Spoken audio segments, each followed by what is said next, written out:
This is the Homemade Modern DIY Kitchen series, where we will show you how we built an entire kitchen from scratch.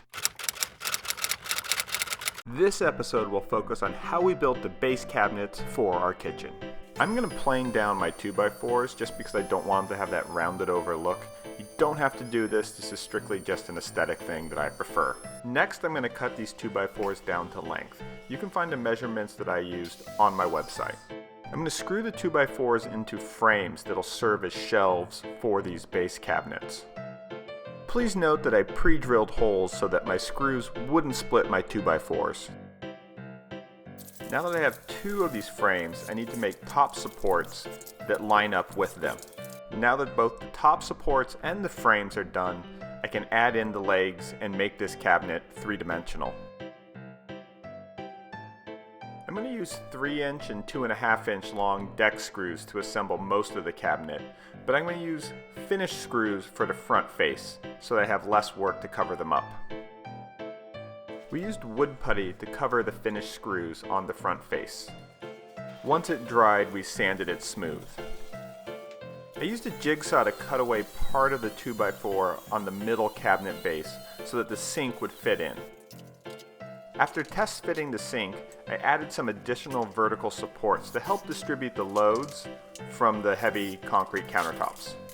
I want to keep the front of the cabinet open, so I'm not going to add vertical supports there.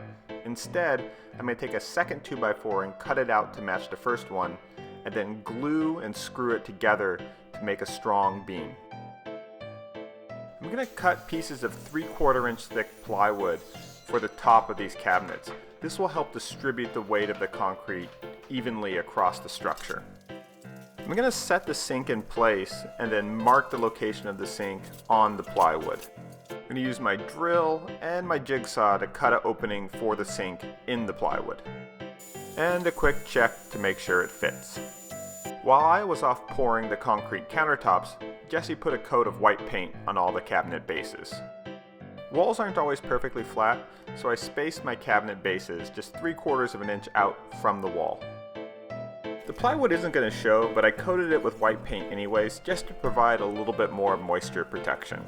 I'm going to use leftover scraps of solid oak flooring to make the shelves for these cabinets. For the boards at the front of the shelves, I'm going to use the table saw to cut off the tongue and groove connection so I have a straight flat board front. Now I want the front boards to stick out over the cabinet bases a little bit, so I'm going to cut notches in them so they fit around the 2x4s. And I hit them with the orbital sander to smooth down the front face. I placed all the boards just to check to make sure I had cut enough pieces, and then I removed them and pre-drilled holes before hitting it again with the orbital sander. I wanted the shelves to match the floors, so I used some of the same stain that I had left over. I used finished screws to screw the boards in place. I screwed the plywood to the 2x4s. The first piece of countertop isn't that big, so Ellie and I were able to lift it into place. The first piece of countertop went in great, so we started getting ready for the biggest piece, which is the middle section, which has the sink cutout. We lifted the middle piece of countertop into place to check to see that it fit right over the sink, and also to mark the location for the hole that we would need to drill for the faucet. I then drilled through the plywood and the 2x4 underneath it to make the hole for the faucet. We then removed the middle piece of concrete, peeled off the wrapper off the sink, and then laid down a bead of silicone caulk that would seal the sink right to the countertop. These pieces of countertop are really heavy, so I'm not even going to try to glue them down or anything. I'm just going to let their weight hold them in place.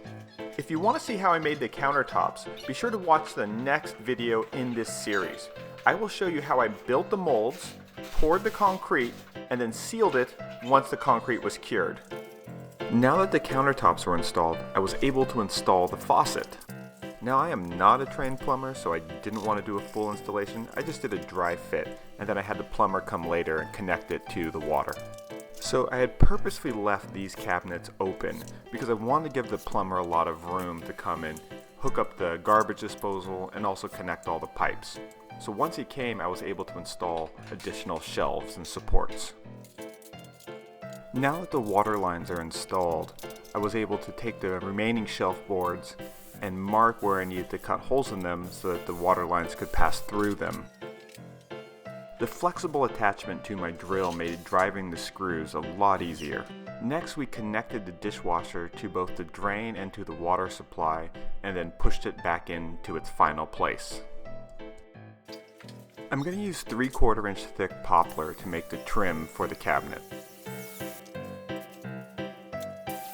I wanted to fit around the door of the dishwasher, so I made some marks and then used my jigsaw to make a cutout that fits right around the dishwasher door. After putting a couple coats of white paint on it, we screwed it into place. The countertop stuck out over the cabinets a little bit more than I had expected, so I decided to add one more layer of trim to finish it all off. I also used this 1 1/4 inch wide trim to frame out the rest of the dishwasher. I wanted to hide the pipes and the garbage disposal, so I cut down some plywood and then screwed it together using 2x4s to make these nice little white fences that'll hide the unsightly parts. These cabinets are super sturdy and I love the simple open aesthetic. Keep your eyes open for other videos in this series, where we will show you how to make the countertops and the rest of the open shelving that we used in this kitchen. Check out our website for more detailed information, and don't forget to subscribe to this channel.